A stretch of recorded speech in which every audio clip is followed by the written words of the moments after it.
Bạn mìnhសូមគោរពជំរាបសួរបាទស្ដីពុកម៉ែបងប្អូនបាទសារជាថ្មីម្ដងទៀតមកកាន់ការឲ្យតម្រុយ Channel ខ្មែរប្រចាំថ្ងៃនៅលើ Channel បាទរបស់ admin បាទ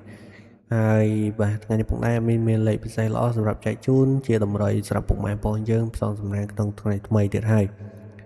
ចាំមុននេះឈានមើលនៅតម្រុយពុកម៉ែបងប្អូនបាទកុំភ្លេចជួយចុច Subscribe ហើយបើកនៅសញ្ញាកណ្ដឹងបាទម្នាក់មួយផងដើម្បីងាយស្រួលក្នុងការតាមដានហើយសម្រាប់ពុកម៉ែបងប្អូនដែលនៅក្នុង Facebook Page បាទកុំភ្លេចជួយចុច Follow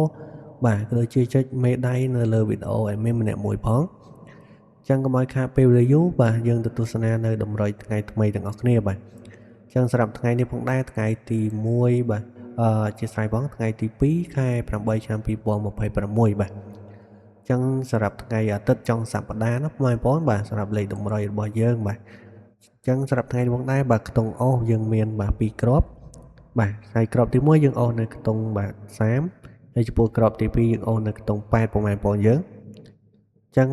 សម្រាប់លេខថោបាទលេខ2លេខបាទអញ្ចឹងលេខ2លេខរបស់យើងនៅថ្ងៃនេះផងដែរយើងមានបាទ34 39 54បាទ86ហើយចំពោះលេខធំ3លេខ3គ្រាប់បាទហើយគ្រាប់ទី1បាទសម្រាប់លេខធំ3លេខយើងមានបាទ215គុណគ្រាប់ទី2យើងមានបាទ134គុណហើយគ្រាប់ចុងក្រោយគ្រាប់ទី3បាទ755គុណបាទអញ្ចឹងសម្រាប់លេខតម្រុយនៅថ្ងៃទី2ខែ8បាទត្រូវនឹងថ្ងៃអាទិត្យយើងមានបាទខ្ទង់អុស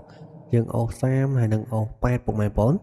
ហើយលេខ2លេខរបស់យើងមានបាទ34 39 54និង86ហើយចំពោះលេខធំ3លេខយើងមានបាទ